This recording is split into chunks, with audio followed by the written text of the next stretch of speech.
Hey guys, what is up? It is OutDeWaz here bringing you Best Driver's Car of 2013. That's right guys, we are going to do a Forza 4 edition of the Motor Trend competition. It takes place every year.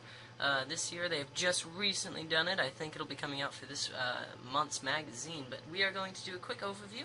Gonna do some of the cars, do the same procedures that they did, and we'll go from there.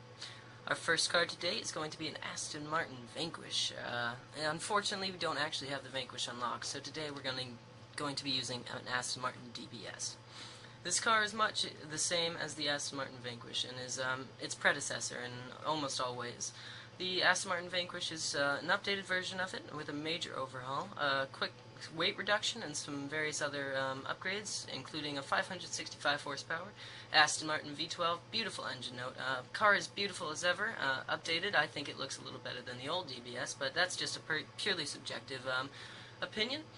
If we're going to take a quick look at the stat sheet real quick, go into My Cars, and let's see, we're going to toggle our list.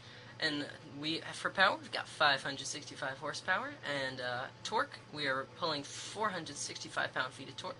Weight's going to be around 3,500 pounds, a little less, but front to rear weight bias is going to be 53% to the front, and the displacement is 5.9 liters, but Aston Martin will tell you every time that it's a 6-liter V12.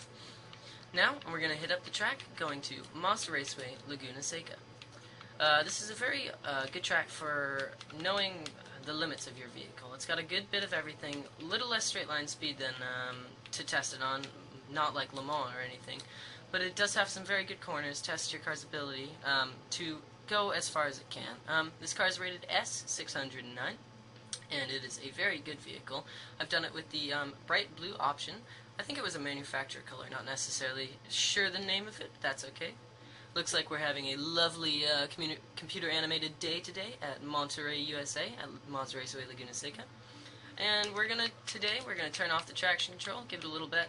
We're gonna leave braking line on just for now. I'm not the best driver, I never claimed to be, but we should have a good time here, hopefully. So we're gonna be starting here. I'm gonna turn up the volume a bit, give us a bit more of that wonderful V12 engine note. And we're gonna be back out on the racetrack today. Getting a bit of wheel spin off the line, but we're going to come into second gear. You notice right off the line it's got lots and lots of power, more than you'll ever need. I'm fairly certain anyways. And coming down the first corner can brake a little bit later than you think that I have right there, but that's okay. I mean, it's got some good confidence, bit of understeer if I'm honest. Not exactly suiting for a rear-wheel drive vehicle, but it should do the trick. Coming in this corner here, get a bit of spit of flames out of the exhaust and quite a bit of a drift there. I think a power-induced one more than anything. Coming to this corner, you do notice shifts are fairly smooth, very quick. Don't lose too much speed when you're trying to do your upshifts. Traction control's off now, so no reason for it to be so intrusive. Braking hard into this corner. This corner really highlights understeer if you have any, but it seems like we're pretty fine there. And we are going underneath the road and track sign today, and we're going to break into this corner. This corner is very difficult. Test your car's ability. If you get too much power down early, you're going to get some oversteer, but it seems to soak up the bumps pretty well and keep it away from that. I think due to its Grand Touring nature, keeps it away from that all around. You definitely notice that it's a heavy car when you're going through the corners, though. Coming down here, down the corkscrew. Pretty good. You get a little bit of oversteer coming out of there. Its back end tends to slide a little more than you'd like, but that's okay. Seems fairly balanced. Weight-wise is not too far out of whack. It's not like it's a Porsche 911 or anything. And now we're coming to the second to last straightaway. Braking hard at the 2 sign there. Hitting the apex, and we're going to take it out a bit wide, a bit too wide I think, but that's okay. Coming down here, you really notice the engine come into its own a little further in. I'm going to do another lap here, and I'm going to quit talking for real quick, let you guys just hear the engine note, and we'll continue from there.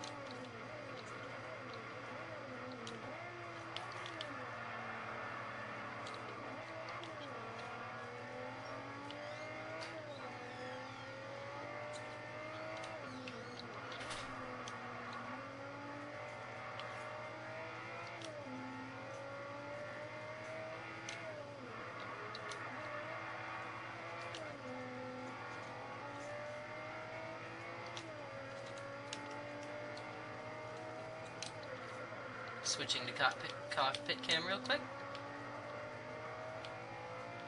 Green interior is a bit questionable.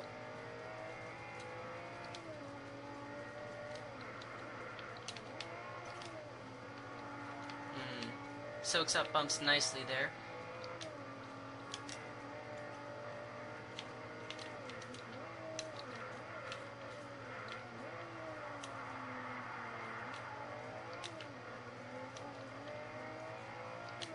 Very good. Engine revving beautifully. Noise is impeccable.